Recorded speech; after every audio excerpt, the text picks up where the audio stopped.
একটি নতুন বাংলাদেশ, একটি মানবিক বাংলাদেশ বিনির্মাণের পথে অনেক বাধা আমাদের আসবে। ডক্টর শফিকুর রহমানের পক্ষ থেকে গণ অধিকার পরিষদের এই চতুর্থ প্রতিষ্ঠা বার্ষিকীতে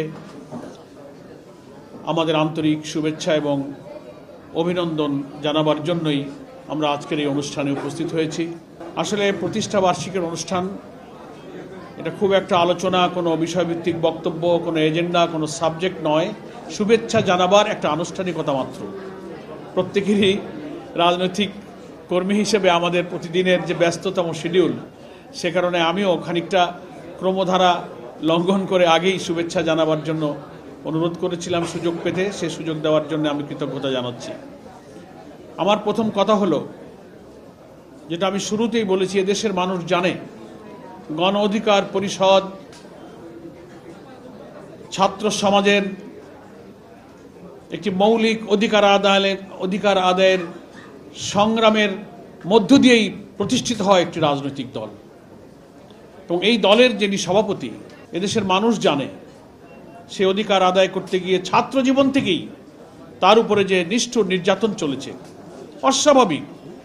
ঢাকা বিশ্ববিদ্যালয়ের কেন্দ্রীয় ছাত্র সংসদের মতো একটা সম্মানিত জায়গায় ভিপি নির্বাচিত হওয়ার পরে তার উপরে শারীরিক যে নির্যাতন হয়েছে, পুলিশের যে নির্যাতন হয়েছে, এগুলো এদেশের মানুষ কিন্তু ভালোভাবে গ্রহণ করেনি। দেশবাসীর সহানুভূতি নুরুল হক নূরের প্রতি এসেছে।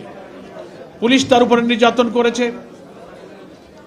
জুলাই গণ অভ্যুত্থানের এই আন্দোলনের সময় এদেশের অনেক জাতীয় নেতৃবৃন্দের সামনে আমার যারা বসে আছেন, আমি খসরু মাহমুদ চৌধুরী ভাই সহ আমি নিজে, নুরুল হক নূর, আমরা একই জায়গায় একই জেলে আমরা রিমান্ডে ছিলাম।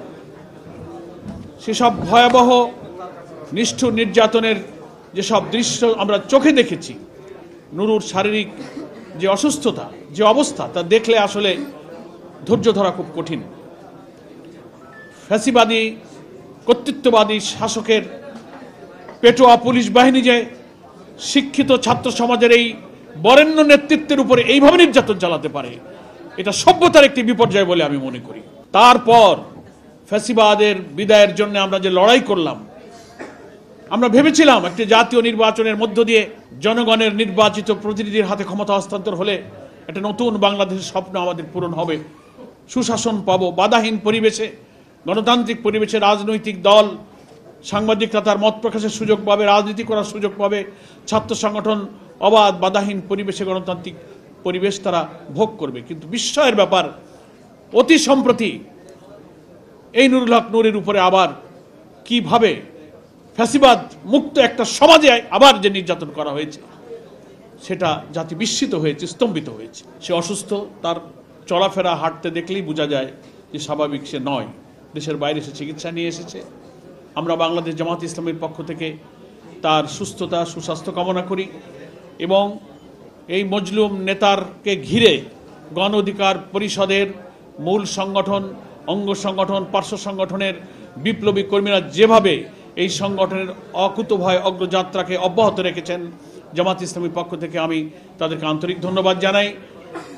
এবং সামনে জাতীয় নির্বাচনের যে অভিযাত্রা শুরু হয়েছে, সেই অভিযাত্রা যেন আবার ক্ষতিগ্রস্ত না হয়, সেজন্য মহান জাতীয় ঐক্যের যে দৃষ্টিভঙ্গিতে জুলাইয়ের যে চেতনা আমরা ধারণ করেছি, সেই চেতনাও যেন আমরা ধারণ করতে পারি।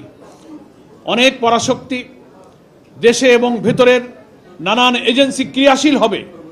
ফ্যাসিবাদ মুক্ত বাংলাদেশে একটি সুষ্ঠু গণতান্ত্রিক পরিবেশ, একটি নতুন বাংলাদেশ, একটি মানবিক বাংলাদেশ বিনির্মাণের পথে অনেক বাধা আমাদের আসবে। সেজন্য রাজনৈতিক মত পথের ভিন্নতা থাকার সত্ত্বেও আমরা যেন দেশ গঠনের মেজর ইস্যুতে যেন আমরা জাতীয় ঐক্যমত থাকতে পারি। আমরা দুর্নীতিমুক্ত সমাজ চাই, নিরপেক্ষ নির্বাচন চাই, জনগণের ভোটাধিকার প্রয়োগের মধ্য দিয়ে যেন প্রকৃত মতামতের প্রতিফলনের মধ্য দিয়ে সরকার গঠন হয়।